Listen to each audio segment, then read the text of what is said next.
Good morning, everybody, and welcome to this morning's Risk and Assurance Committee meeting. Welcome elected members, welcome independent members, staff, and members of the public. Nice to have a member of the public in the gallery today. If we could just start with our karakia, that would be great. Whakataka te hau ki te uru, whakataka te hau ki te tonga, kia mā kine ki uta.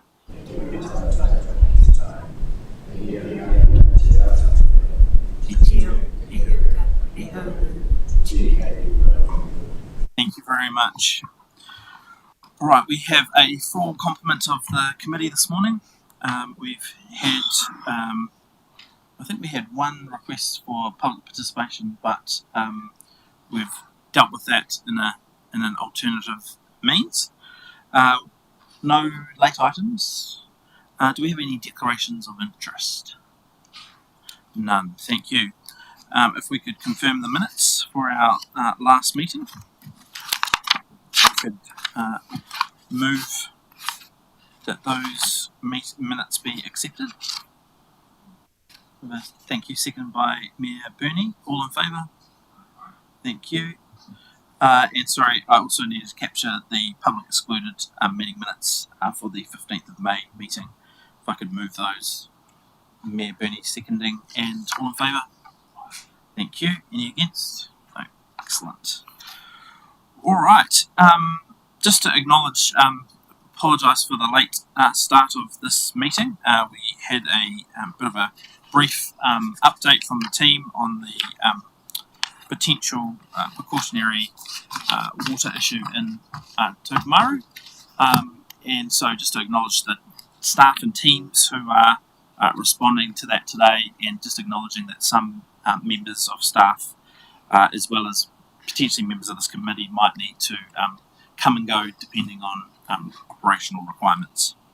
So just as a forewarning on that. We're going to kick off straight into item 6.1, which is the Treasury update for June 2024. So I invite Jacinta will be taking us through that paper. If I could move 2.1, 2.2 and 2.3, that the report be received, that the matter of decision be recognised as not significant, and that the committee notes the Bancorp Treasury reporting dashboard for the June 2024 quarter. If I could have a second for that. Thank you, Councillor Olsen. All in favour? Any against? No, thank you. Over to you, Jacinta. Thank you, through you, Mr. Chair. So I'll largely take the report as read, but just wanted to highlight a couple of things, and that is in relation to our ratio of debt to operating income landed at 212%, which is high, but is in line with what we were expecting in terms of setting the long-term plan. Another point to mention is around our level of fixed versus floating debt in our portfolio. It is on the lower side in terms of fixed, but now with interest rates moving where they are in a positive direction downwards for us, we are actively working with Bancorp, our Treasury advisors, to look at setting up some interest rate swaps to fixed and to increase that level of fixed debt now that we're seeing the market change. So that's a couple of points to highlight. As well, Bancorp Miles, who's our advisor, will be coming to the next meeting to provide an update in terms of risk management and how this council manages its interest rate risk and liquidity risk and anything else from a Treasury perspective, to give the committee a chance to have that discussion with an independent advisor as well. I'm particularly interested in a little bit more of a conversation around interest rates, but before we have that, did any members have any questions? Councillor Grimstone, you look like you have a question. Mayor Burney. Just a bit of clarity more than anything in terms of understanding what lengthening the tenure of council's debt means. And, you know, I would have thought that is linked to interest rates or not, or whatever. It does have some relation. It's around, so a fair amount of our debt, if you look at it, the current is in fairly short term. So it matures quite quickly, and then we are continuously going and replacing that debt with other debt. So it's looking to move it into more into the 5-year bucket and 5-year plus. So within our Treasury policy, we have a range of where we think things should sit, but we are on the shorter side of things rather than the longer side. Councillor Grimsay. I guess from our perspective, we made some assumptions in the long-term plan around what our interest costs are potentially going to look like. So I guess either today or into the future, be keen to, understand what the implications are of reducing interest rates, so that we can, provide a steer or have a really clear understanding that though rates are starting to drop, if we hold off on those fixed swaps, what that could actually mean in terms of dollar savings to the ratepayer, or the advice might be the other way, that there's no point waiting, lock in now. Thanks, through you, Mr. Chair. It's a balance between waiting and who's guessing in terms of waiting when it's going to hit. So there is a bit of a balance on that, absolutely. And your question around interest rates, I guess leading into the long-term plan, we have already assumed a reduced rate of interest. But it's a good question in terms of ongoing we do that through the organisation performance report. But we can absolutely through this have that active monitoring of where we assumed our interest rates to be and where they currently are. Yep, that's a good question. Thanks. Member Jenny. Thank you. Does it work? Yeah. Okay. Thank you. Good quality report. Just in terms of the interest rate conversation, definitely support the approach that's been taken, particularly with the advisor coming to the meeting. What I'm hearing in particular is forward start swaps seem to be the best approach given market conditions now. And it is about managing the risks in the longer term across the whole debt portfolio. Just a question in relation to the net debt to revenue ratio. So that's a really important element. The results landed at the 213%.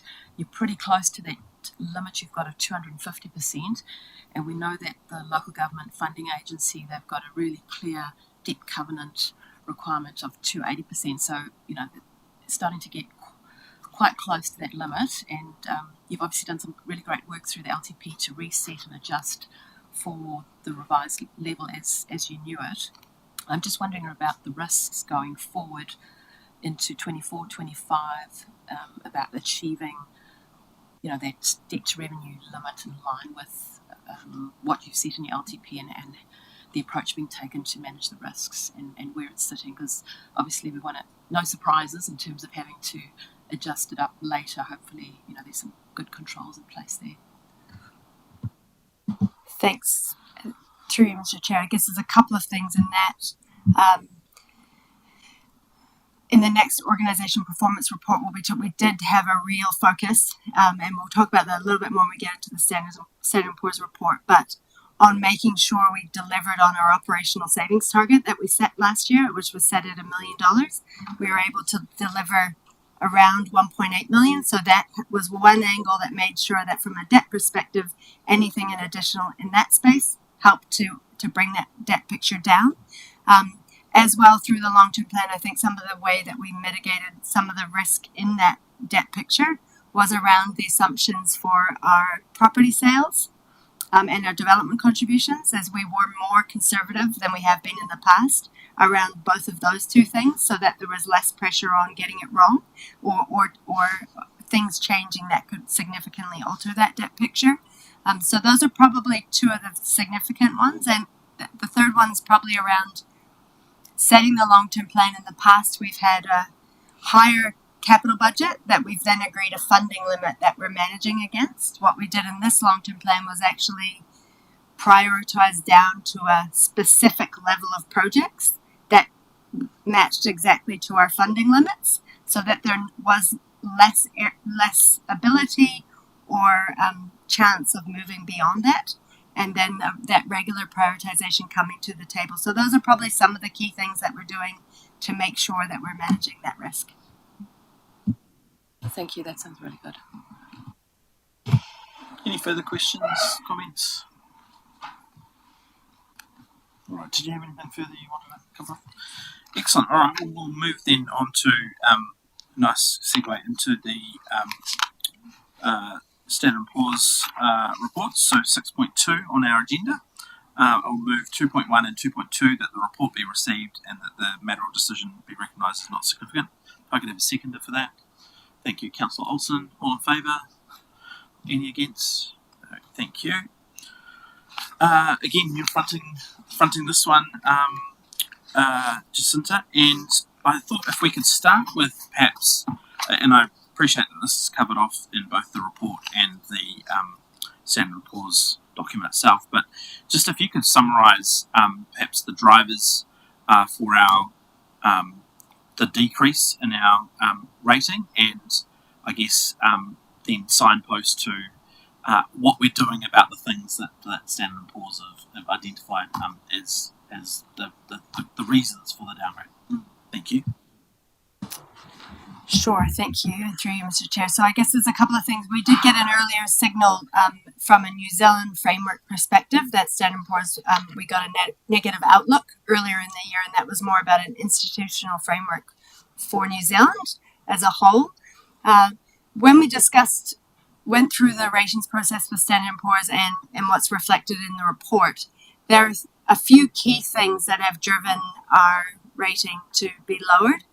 From AA- to A+. They are, one, we have had a history of operational deficits that has been both through not fully funding our depreciation but also through decisions to debt fund things like our recycling costs and other operational costs.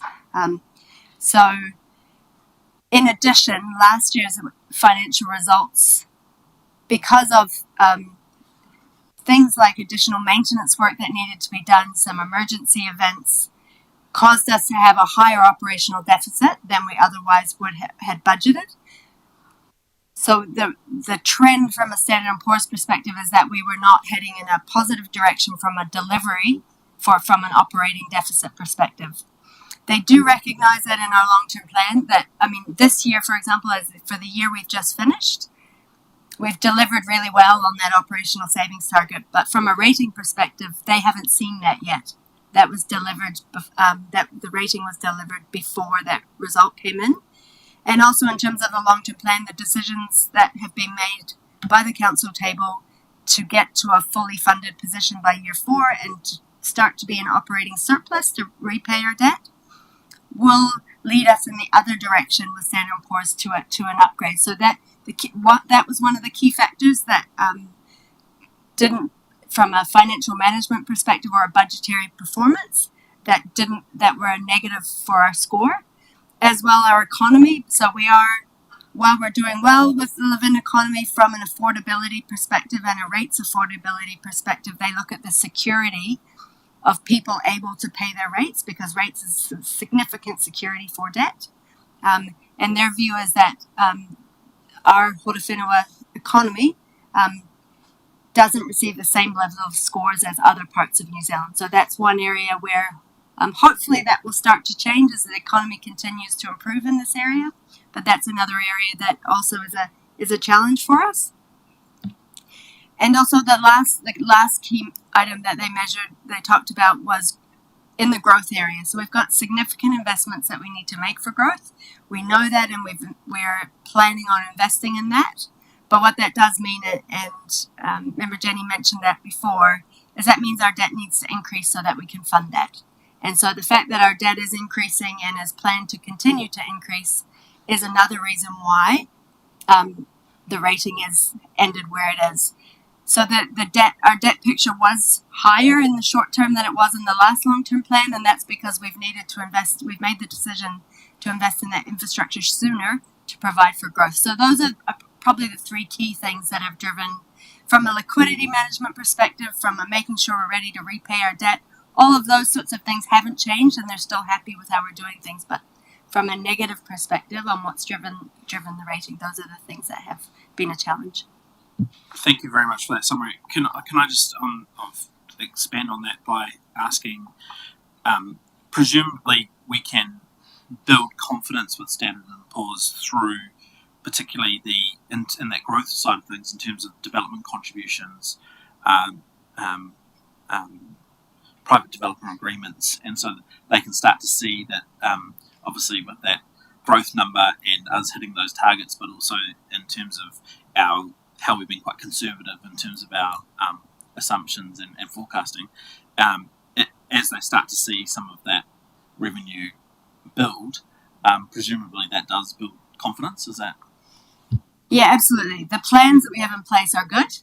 We just need to deliver on those, and where we can to exceed them, in the likes of if we don't need to spend the money and it's not the right decision to make, we don't spend it, unless it's essential. Yeah, and as they start, our result for the 23-24 year is our first step in showing that we are doing what we say we will. And particularly the next 2 and 3 years will be significant for us in that area. Did any members have any questions, comments, any further information you'd like? Councillor Grimstone. Yeah, I guess that the key takeout from the report is the line within it where it specifically calls out that cash operating deficiency, but also specifically calling out that it's a rarity within local government, and a rarity from that perspective. So I think our plan of year 4 and that view that they want to see that stronger financial management, albeit they do throw a bit of a bone in terms of referencing the fact that this has been as a result of, over time, having a lower rates demand passed on to the community as one of the drivers behind it. So I guess we stick to our plan, deliver up those results, and if we can do that better, hopefully be in a stronger position to fight for an upgrade at a later point. Mayor Bernie.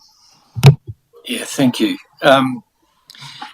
A couple of things that I wasn't quite sure about.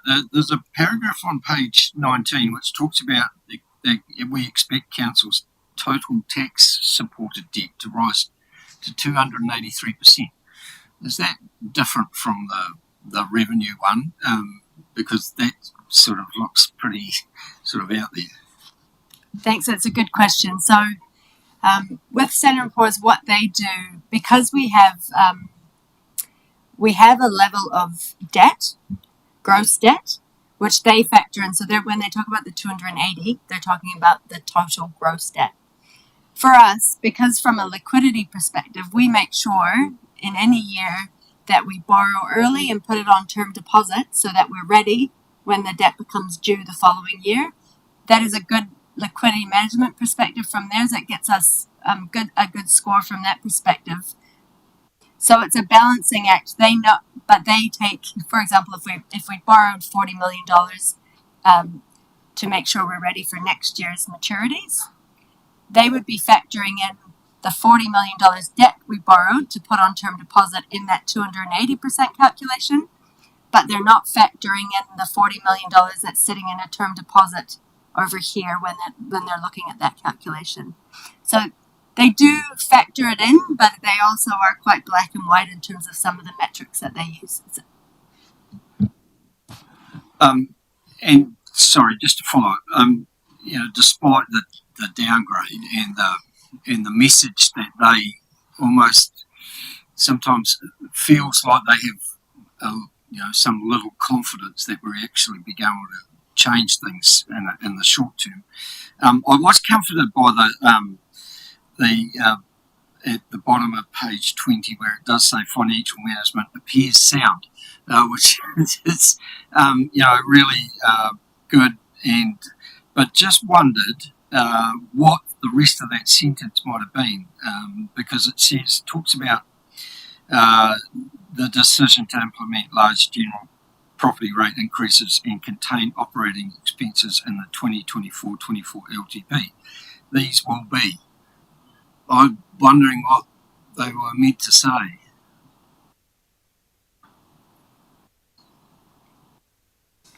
Through Mr. I couldn't pick exactly, but from the conversations, and that's part in terms of the report, seeing it and generating it can be a quick 45-minute exercise sometimes, and then they probably, in terms of the timing, I can let them know about the sentence difference and they can fix that up on their side for sure. I couldn't tell you exactly, but the general sense is with them, they see we're heading in the right direction, but they have to actually have proof before they'll give us an upgrade as a result. We can't think, because the balance for us is from an operating surplus perspective, we're heading in the right direction, and we've shown some of that in 23-24, but we have yet to show that for a couple of years solidly. And also the offset to that is the fact that we are continuing to increase our debt, particularly in the next 5 years, because we have to. And that has pushed our debt score to be in a worsening position. And so that's one of the key factors. Member Jenny.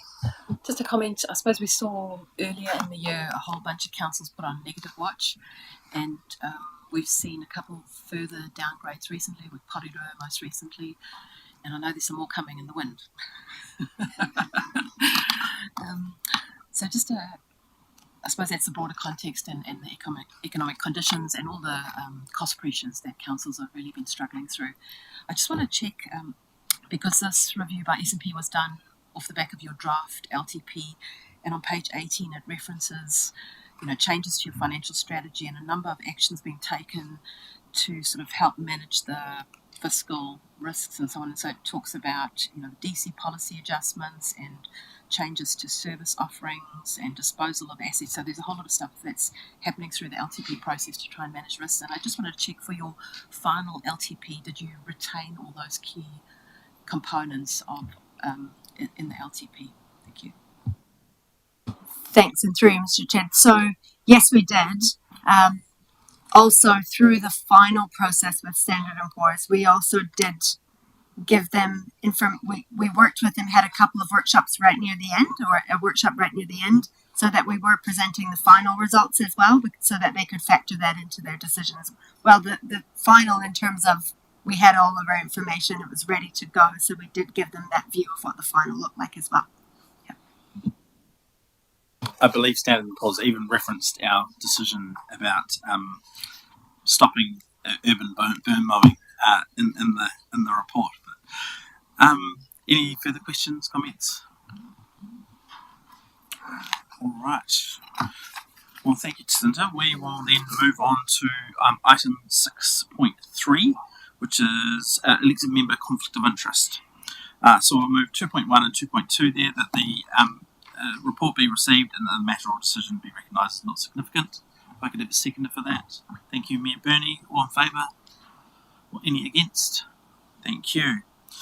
So invite... Oh, she's already there. Actually, you were too quick. So just to provide some context for this was obviously an item that we had put on the work program. We'd had, this committee's received in the past some reporting on management of conflicts of interest for staff, and so this was the second part to that, which is to understand or provide some context around elected member conflict of interest. And so just to flag, obviously you're going to take us through the report, but ultimately conflict of interest for elected members are for elected members to manage, but this reporting is really about what council does in terms of the systems and processes and measures that council has in place to support elected members in terms of the management of those conflicts. So with that prelude, I will hand over to you. Thank you, Ashley. Thank you, Chair.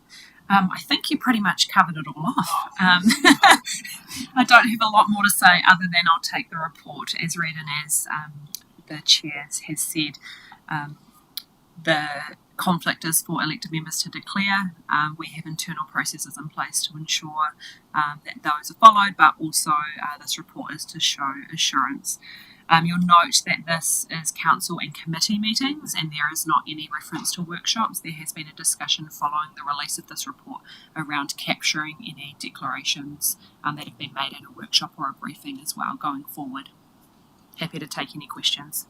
Thank you, Ashley. So just to expand on that final comment, just in relation to workshops, and so, for example, the context of that conversation prior to this meeting was that I was aware, obviously, that there are elected members, including on this committee, who have made declarations around interest in property and other things, and so those just weren't captured in the report. And so the question was, well, how do we just ensure that there's visibility, because obviously those elected members have done the right thing in terms of disclosing those and dealing with those in terms of in the context of workshops, and so that's something that we're just thinking about how we might capture that in terms of that ongoing reporting.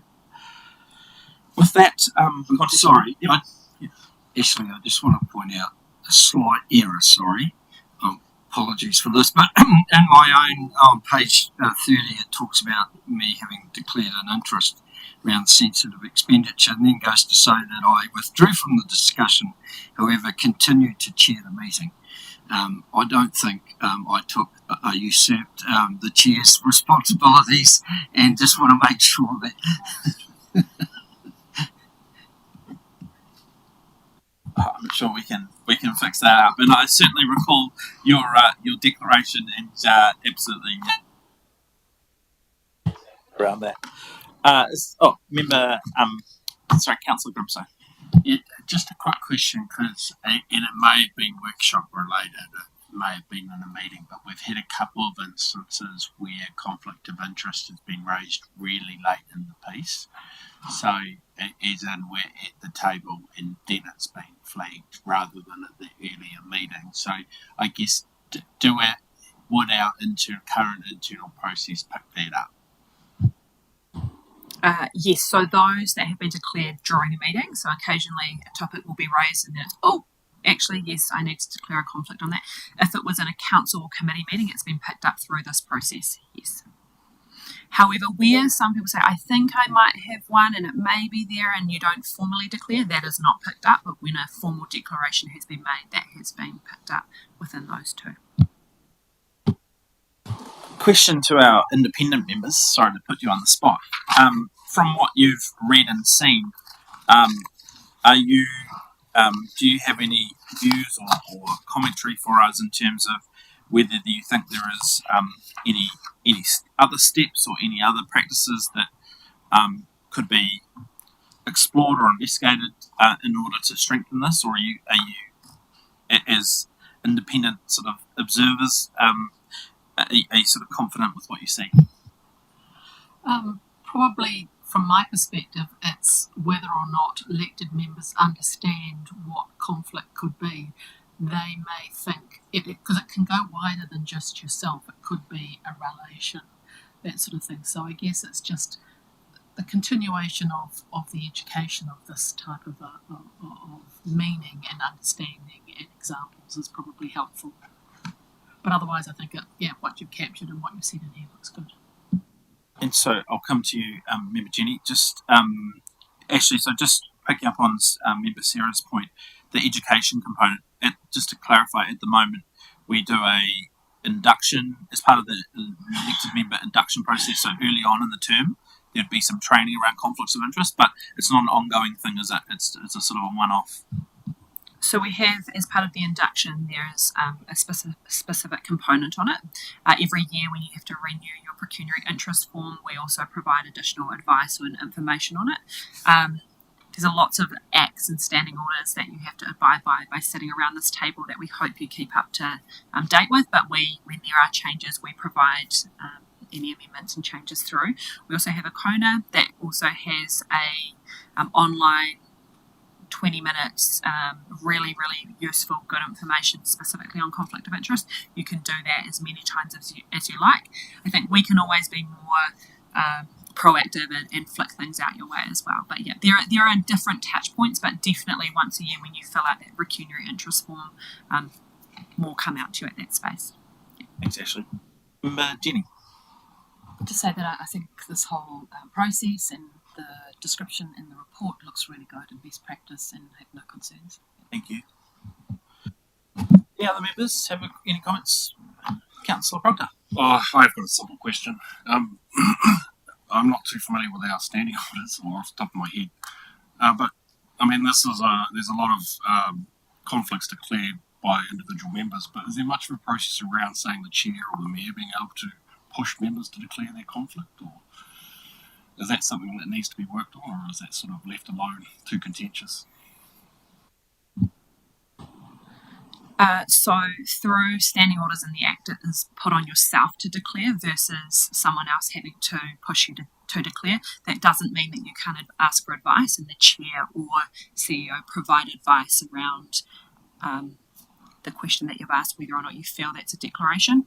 But it is more put on yourself as an elected member to declare that, because it's whether you believe that there is a matter. However, if the chair then feels that there is something that you're involved in, they can come and have a conversation with you around that as well. I presume actually that there's also scope for any elected member to raise a concern during the course of a debate or of a meeting as well, if they want to challenge another member's participation on that. But that's got to be done absolutely delicately. Yeah. Any further comments, questions? Excellent. All right. Ashley. Oh, you may as well stay put. I think we are now moving to 6.4, which is our Health, Safety and Wellbeing Quarterly Report. So invite Tanya up also to the table. I'll move 2.1 and 2.2, that the report be received and the matter or decision be recognised as not significant. Thank you. Seconded by Councillor Young. All in favour? Any against? No. Welcome, Tanya. So I think with this report, we are going to, hopefully you can give us a bit of a brief overview in terms of the dashboard, but then you're also going to take us through the deep dive in terms of lone worker. So over to you. Thank you. Thank you, Chair, and good morning, committee members. Thank you again for the opportunity to present the Health, Safety and Wellbeing Dashboard Report, along with the deep dive into people safety monitoring, which is lone or isolated workers. As indicated in the introduction to the report on page 33, there has been a decrease in leadership due to People Safe reports not being reviewed in the required 2-week timeline. This has been remedied with extended permissions to additional personnel to complete the report reviews. So we're feeling confident that going forward that will not be showing again. On page 36, this shows the officer leadership opportunities have been really positively engaged with over this quarter. The data includes officers leading the critical risk review process and events, which included Pink Shirt Day in this quarter to support the Stop Bullying, which was a really good event, and then the safety planning for our Matariki events across the district. So that was a really great piece of work. Our officers, with the support from the health and safety team, have been leading. As mentioned at a previous meeting, the report trends on page 39. It shows a great reduction in the e-road overspeed reporting across a 4-year period. So we've got that complete 4-year data showing on this report. And this is a focus for the coming year to significantly reduce that yellow overspeed space, which is in that 10 to 15 kilometres over the posted speed limit. Continuous improvement is always part of health, safety and wellbeing at Council, and you will see new information on page 41 titled Emergency Situation Preparedness. This is helping to track scheduled emergency trials like our fire evacuations occurring every 6 months and the unplanned events such as lockdowns that may occur. It also tracks the testing of our Duris alarm systems across our facilities. I included for this report on the page are photos from a lockdown trial we completed in the Civic Building with the scenario of a threat to the building. We had observers taking photos from the east, north and west side of the building and from the inside. The external photos assist us to show what can be seen from outside of our building, and during, outside of the building, and support the lockdown planning to give a clear direction to our staff during lockdown situations of get low, get out of sight, and then stay still. The deep dive into lone or isolated work highlights the legal requirement for employers to understand situations where people work alone, along with the risks and how to minimise those risks for the safety of employees. Guidance from WorkSafe ensures that Council asks the right questions when completing risk assessments and in the lone or isolated workspace, and that we have appropriate policies and procedures in place to manage the safety of our staff. Happy to take any questions from any of the report content. Thank you, Tanya. And I'm going to kick us off with just commenting on page 40. So just to acknowledge the contractor health and safety reporting there, and the addition of PPCS to the reporting. And so just looking from a trend perspective, there's obviously a couple of spikes on there, and I thought it was quite interesting to understand whether, that in terms of the discussion with these contractors, whether there's anything coming out from those discussions in terms of trends, whether there's any sort of seasonal trends.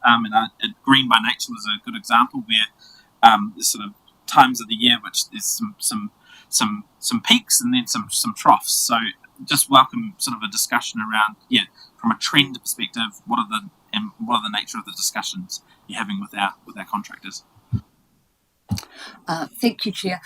When these reports come through to me, I'm looking for what has occurred to report, and a contractor like Green by Nature has a really positive reporting culture in the health and safety space.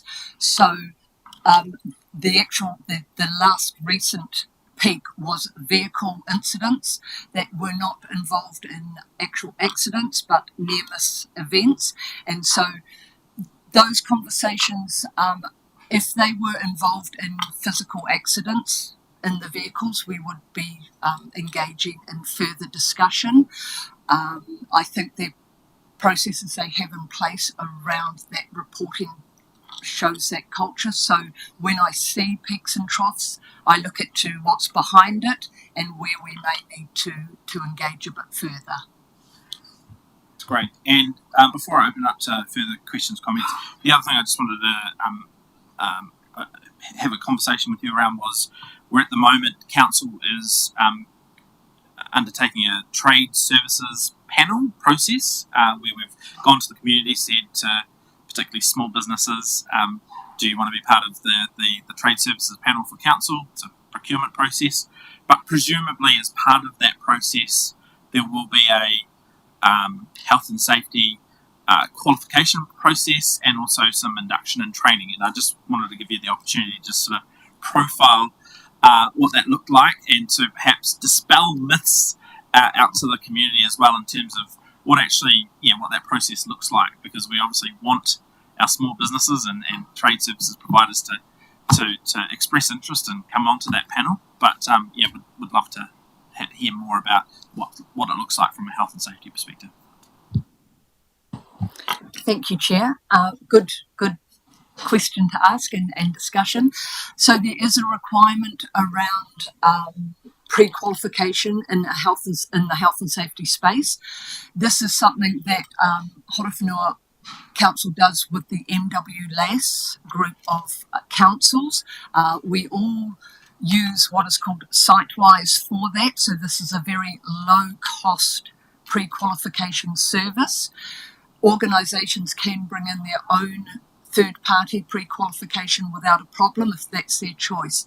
We support our smaller businesses if they have questions around how do I do this, what steps need to be taken. So as from my team, Health and Safety, we will discuss what's required around that, and the SiteWise service are available on the phone and via email and have training videos for that pre-qualification procedure. So we believe that local contractors are well supported to take those steps forward. I think a misconception around it is that they're actually doing the steps of the health and safety requirements. They just don't use the language or have a program around it. So they take photos, they talk about risk assessment, they're writing it in their diary. It's about understanding to capture that and put that through as evidence. It's not a requirement to have a whole service and a great big folder that sits on a shelf. It's about providing evidence that there's a process around safety for the work that's been completed. Thank you very much for that overview. I think that's really, really helpful. Members, do we have any questions or comments on the quarterly report? Councillor Grimsby. I just had a question regarding, can you just break down the difference between being a 5-star E-Road user and a 4-star E-Road user and a 3-star E-Road user, just so that I can understand, one speed limit over 20 kilometres automatically drops you down to a 2-star. What are the movements between those degrees? Through you, Chair, thank you for the question. My understanding, and I can come back if I will double check this through E-Roads, the star rating is actually across the whole E-Roads program throughout New Zealand. And what it does is it measures the overspeed, harsh braking, and I'm not sure the language they use around turning, aggressive turning or whatever it's called, that E-Roads pick up in the systems. So and they balance it across distance of the logged in driver. So if you drive a lot of distance and have very few reports against you, you raise up in the grading. If you have quite a few incidents or reportings, that brings your grading down. So it's across those 3 fields, and it's across, I would think, thousands, if not possibly hundreds of thousands of vehicles with E-Roads used in their system. I hope that is a little clearer. I can put something together. Any further questions, comments before we move on to the lone worker? Oh, Mayor Burney, sorry. Thank you, Chair. Tanya, the only figure that sticks out for me is under the risk management, and that Safe Plus index is 67%. It seems quite a bit lower than every other index that we have in the business. And just wondered if you could give some context around that for me. Through you, Chair. Thank you for the question.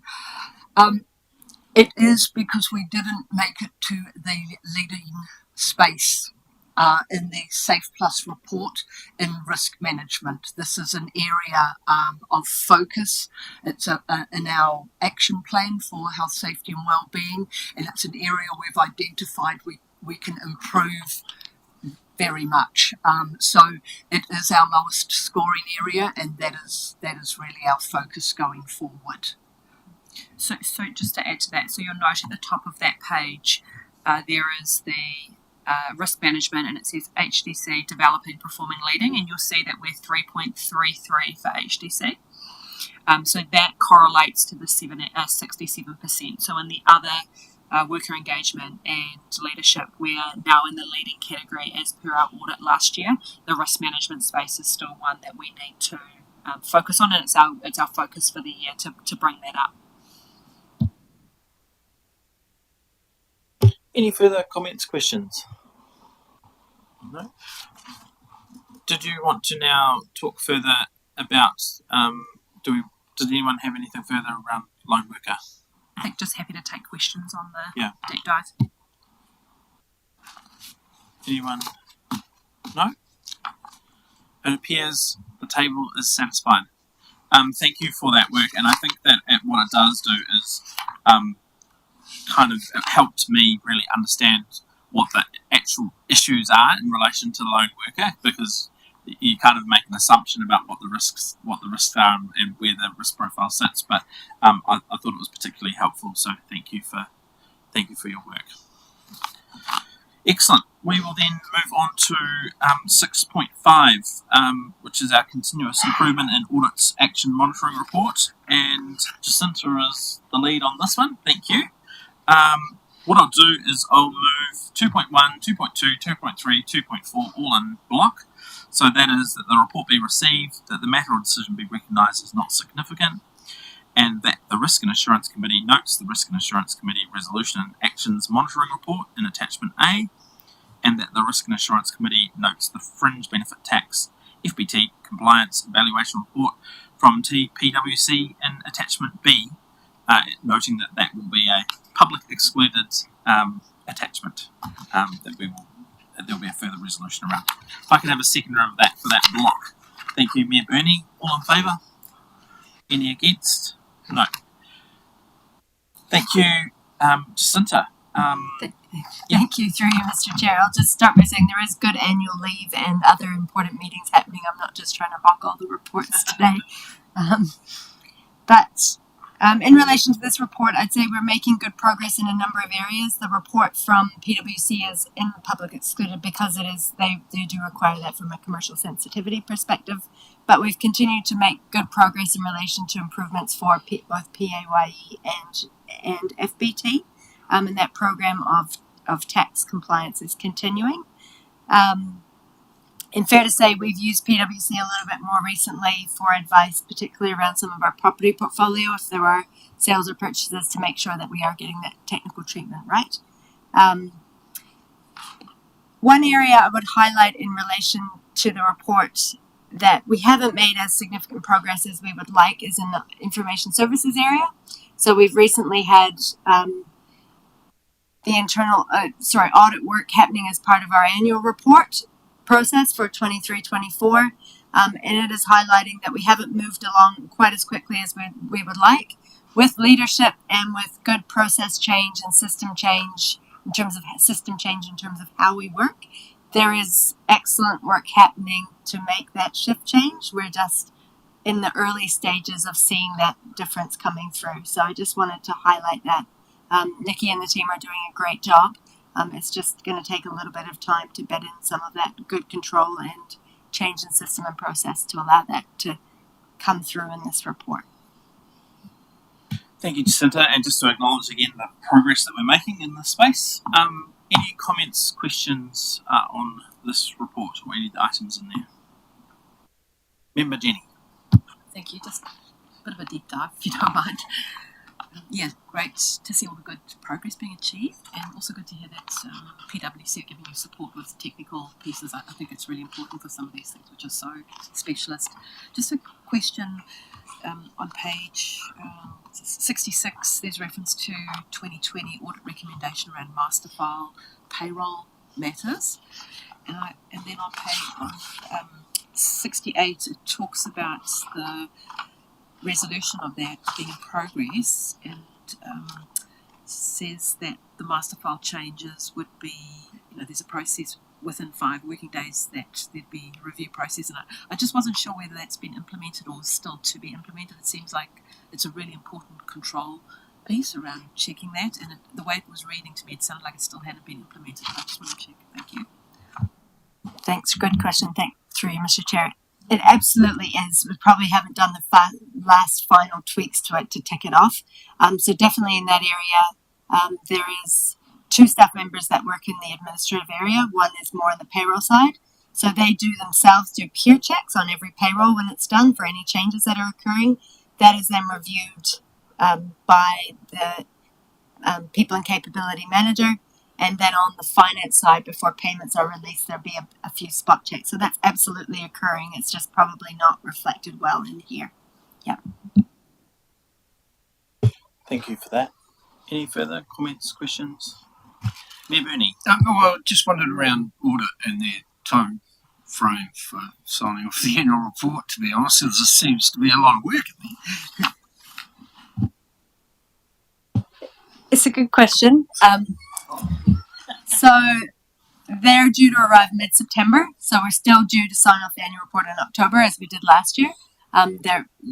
You couldn't get resourcing change, unfortunately, with central government having priority in terms of sign-offs. Local government needs to wait, and so as much as we would like to have it earlier, that is what we're looking like for this year. We've had good resources on the audit side have continued to be a little bit light as we've worked through some of the interim work that they're doing, but we have had a couple of sessions with them being in the building and starting to do some of that interim work. It hasn't moved along quite as quickly as we would have liked, but and continuity of staff continues to be a challenge. Continuity of manager and director is great. The continuity of staff on board continues to be a challenge for us. But the work that the team are doing around asset management, around particularly Three Waters and the level of work that's gone on to make sure that our core asset management information is recorded in the system. It should be in the value. That's what's driving the information that goes to the valuer. We've got a lot of that work done. We just have to wait. Absolutely what you're saying. Wait for them to get here to tick it all off. So that probably won't occur until we get the management letter from them in October. Follow on, sir. Are there any findings from the interim audit? Any issues that picked up? Nothing specific that's been raised with me. That's a concern. Although there was one issue related to the last year's annual report that's probably worth mentioning at this stage because it'll come up when we get to the annual report for this next financial year. It related to some timing and some change in timing of when staff were on and staff were going to leave. Audit New Zealand had a request on I'll get into a bit of detail for a minute and I'll jump out. Basically, the way we classified one of our term deposits, Audit had a particular view that it needed to be classified not in the cash category and needed to be categorized in a longer term category, which meant that our cash position looked funny both on our cash flow and within our balance sheet. Audit have confirmed that they shouldn't have given that advice, and so it will be changed in terms of a prior year view for this financial year. It's one of those. It's an unfortunate thing that happened. So, in conversations with Standard & Poor's, for example, we discussed it. We made sure they understood the position. We worked with Audit to make sure that everybody was clear. It was something that shouldn't have happened, but it did, and so it will be corrected in the next financial year. Thanks, Jacinta. Any further comments, questions?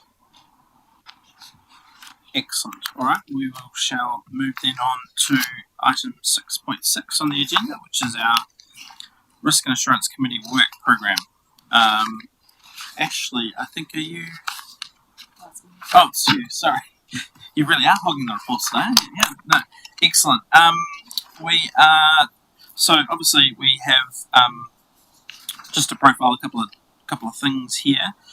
We were to receive a climate change presentation today, which obviously was with a risk lens.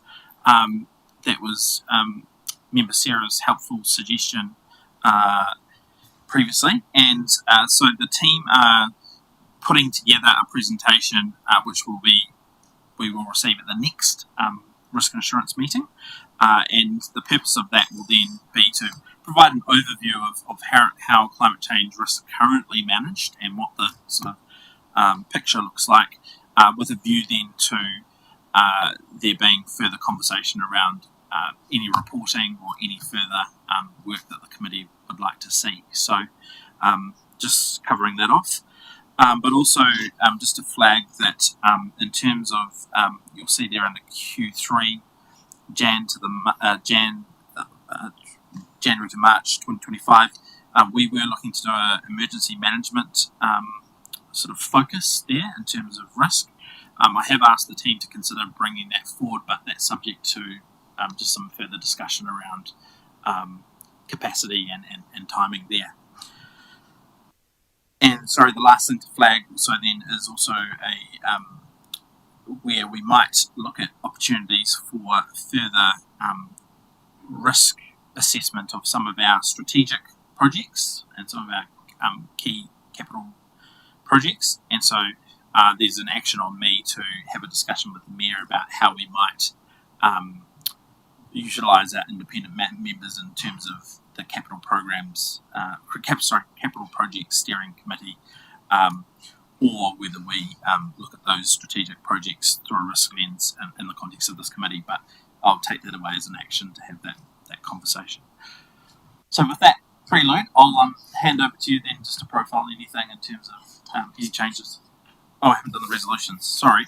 We'll cover that off then. Thank you for reminding me. So I better move 2.1, 2.2 and 2.3, that the report be received, that the matter or decision be recognised as not significant, and that the Risk and Assurance Committee supports the proposed, we'll hold that off, sorry, 2.1 and 2.2, that the report be received, matter or decision be recognised as not significant. The seconder, Councillor Grimstone. All in favour? Any against? Super. Sorry, back to you. Thank you, through you, Mr. Chair. There's a couple of ones I guess I wanted to test with the table was the Treasury risk management presentation. If it works for everybody, Bancorp is actually available to do that at the next meeting rather than in Q3. So if the table's comfortable with that, we'll bring that forward into the next meeting. Can we get a nod from everyone? Yep. Okay. And then also, you'll notice I put the financial dashboard on there in the risk management space. And that's around the conversation that we had at the last meeting around a view of financials for this committee and what's an appropriate level for the committee to have in relation to finances. I know everybody's receiving what happens in terms of the organization performance report, but if you're comfortable with it, I was going to work with the team, work on an approach with a simple view that can give this table an understanding of interest rate risk, liquidity risk, some of the key measures that I would suggest, and I can get feedback from a number of you of what you think, just so that there's a bit of a snapshot that you can look at, hopefully on an ongoing each meeting basis, to get some of the key information that you might want to have some visibility on for the organisation. So does that fit sort of some of the thinking and conversation that? Member Jenny? Yeah, absolutely. I think it's a good idea. You know, there are a lot of financial risks that we're managing, and I'm happy to help support you with an early draft if that helps. Yeah. Any further comments, perspectives on that? Is there any members, and sorry to put you on the spot, but is there anything in particular that you'd like to make sure that you see inside that dashboard? Is there any? No. All right, I think we can take that offline. That's fine. Is there anything further you wanted to cover off on the? I guess really as part of finalising the conversation here is just whether there's anything that you think that's not here or that needs to move around based on any conversations you've had or things that you've thought about in the broader program that you want us to change or introduce. So just to provide the table assurance, I guess I have these conversations with the team around the work program and what's coming up, and we also have engagement around the maturing nature of this committee and where we've started and where we've ended up, and trying to lift that focus. But yeah, look, really welcome that if there's anything that you think that should be inside our agenda or should be inside this program, I'd really love you to be flagging that now or offline if there's a thought that comes up after the meeting. No glaring holes or gaps or no? Okay. I will then move 2.3 that the Risk and Assurance Committee supports the proposed finance audit proposed audit and risk committee work program for 24-25. Could I have a seconder? Thank you, Councillor Young. All in favour? Any against? No. Excellent. All right. Well, that brings us to the end of our public agenda. So I then now move that we move into public excluded, and that is for for the following parts of the proceedings of this meeting. That is 6.5 in relation to the FBT compliance evaluation report, and C1 risk management risk register. The grounds being to protect information which is subject to an obligation of confidence, and to protect information where the making available of information would be unreasonably to prejudice the commercial position of the person who supplied it. And if I can have a seconder to move into public school. Thank you, Mayor Burney. All in favour? Thank you. We will just